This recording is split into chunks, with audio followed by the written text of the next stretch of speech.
If you've got a C5 Corvette with an automatic transmission, then you know it's kind of a dog. But don't worry, we're going to talk about the single best performance upgrade for C5 Corvettes equipped with the automatic transmission next. Toys for Life. First off, let me make it crystal clear this is not a manual transmission versus automatic transmission debate.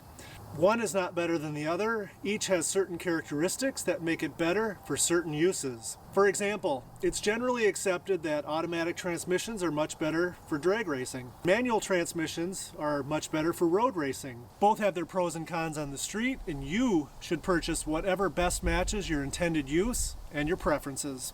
So why did I make the abrasive statement that so many C5s with automatic transmissions are dogs? It's because the majority of C5s with automatic transmissions came with a rear-end gear ratio of 2.73 to 1. When you multiply that rear-end gear ratio of 2.73 to 1 against the automatic transmission's 3.059 first gear ratio, you get an overall first gear ratio of 8.35 to 1. Now that's well short of the 10 to 1 that's considered ideal for street use by most performance enthusiasts. So keep in mind, a small percentage of the C5s with autos came with that performance 3.15 rear end. When you multiply that by the first gear ratio, it gives you an overall effective ratio of about 9.64 to 1, much closer to the ideal target of 10 to 1. So how do you know which axle your C5 came with? Luckily, that's pretty simple. We'll just go inside the car to the glove box door, open it up, and check for the different codes. The GU2 axle is a standard 2.73 axle.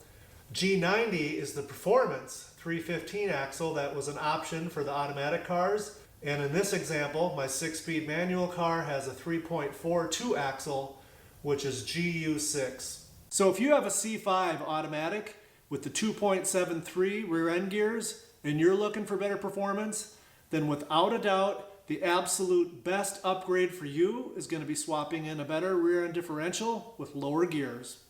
Yes, it's going to cost a little bit more than that $350 cold air intake or that $1,200 catback, but unlike those overhyped upgrades, upgrading to lower rear end gears is going to be a definite improvement in the seat of the pants dyno, and better yet, it's going to allow you to have a quicker C5.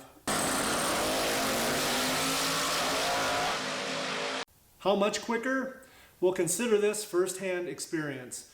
Back in 2010, I had a Camaro that had a 4L60 automatic, so it had the same exact gears as the C5, and it had 2.73 rear end gears. And with that combination, the best I could do at the drag strip was about 14.0 at 98.3 miles per hour. I swapped in a set of 342 gears and went back to the track with similar weather conditions and no other modifications to the car. It now averaged 13.6 at 102.3 miles per hour. That's a significant measurable increase with just a single upgrade of gears. And better yet, it made it drive like a different car in the street, much quicker from 0 to 50 and much more fun to drive. If you consider the fact that the C5 is a couple hundred pounds lighter and has another 75 horsepower or so, then I think you can agree that the performance increase in the C5 with 342 rear end gears would be even greater than in that old Camaro. So hopefully I convinced you that a rear end upgrade is in your future. The next question really is, how much is this going to cost? If it was me, I would go with a set of 342 gears that are used. Go to the Corvette forum in their for sale section. I just looked right now and I found a couple of sets that sold in the last year or so. One set for $300 and another set for $500, not bad at all. If you can install them yourself, you're done. That's a bargain. If you got to pay somebody to do it, you can probably find someone reputable for somewhere between $300 and $600, and I think you'll be happy with the results that you get. Guys, if you found value in this video, please remember to share, like, and subscribe.